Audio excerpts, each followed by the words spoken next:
So Phyllis, tell me about your nonlinear path to education. So I ended up in counseling after thinking I was going to be a lawyer and scrapping that path, and then deciding to go to journalism school.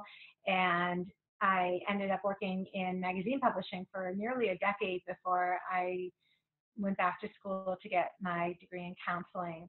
And back then, I really felt in some ways that I had failed, that it was really important that I stay on the same track consistently throughout my career, and that I was flaky, that I was changing my mind and moving around. And I really just set journalism aside and decided, well, now I'm a counselor. And it took about 10 years until I was able to revisit writing while counseling and realize that it wasn't so black and white, that it was okay to have multiple pursuits and even have multiple pursuits simultaneously. And that was a real lesson for me. I don't think the younger generations struggle with that in nearly the same way that I did as a Gen Xer, but growing up in a household with parents who had the same career their entire life, it really felt like a departure for me to not only switch, but then to somehow combine them again down the road. And also, you told me a little bit about a story of when you were in the trenches and how you were working with bureaucracy in your career. How did you manage to crawl out of that situation?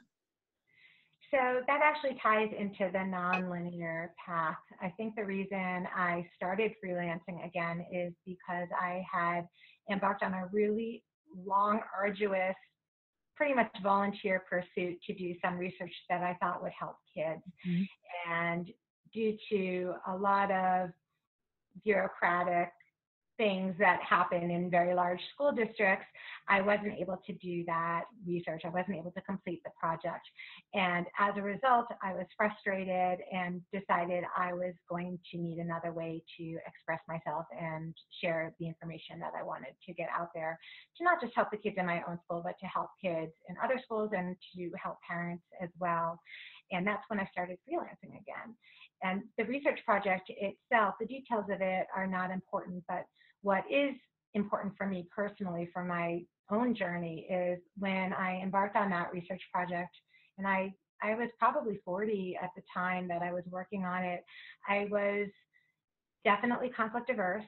I'm an introvert and I'm fairly shy to begin with, but I would go out of my way to avoid any kind of conflict with anybody, really, whether they were somebody. I was very deferential to my supervisors, Mm-hmm. and very just went out of my way to make other people comfortable. And this was the first time that I was just so upset that I had done all of this work for nothing, that I went to the ombudsman when it was over to really share my concerns that a project that would have been good for students had been terminated for reasons that really didn't make a lot of sense. And that was kind of a turning point for me. And ever since then, and this was advice I got from my principal at the time, I really have decided to ask for forgiveness instead of permission if I think I'm on a path that will serve students. And maybe that's just a confidence that comes later in one's career, or maybe it's when you think you've hit bottom and there's nowhere to go but up, that you're willing to take those kinds of risks. But if I were to share a piece of advice with other similarly, I don't want to use the word meek, but similarly conflict averse educators, it would be to not always feel like you have to shy away from conflict, that sometimes it's okay to advocate for your projects or for your kids, particularly if you think it's in their best interest and ethical and safe and good for everyone involved.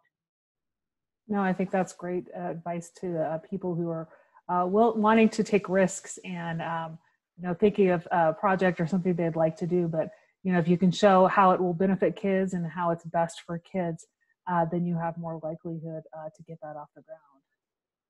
Definitely.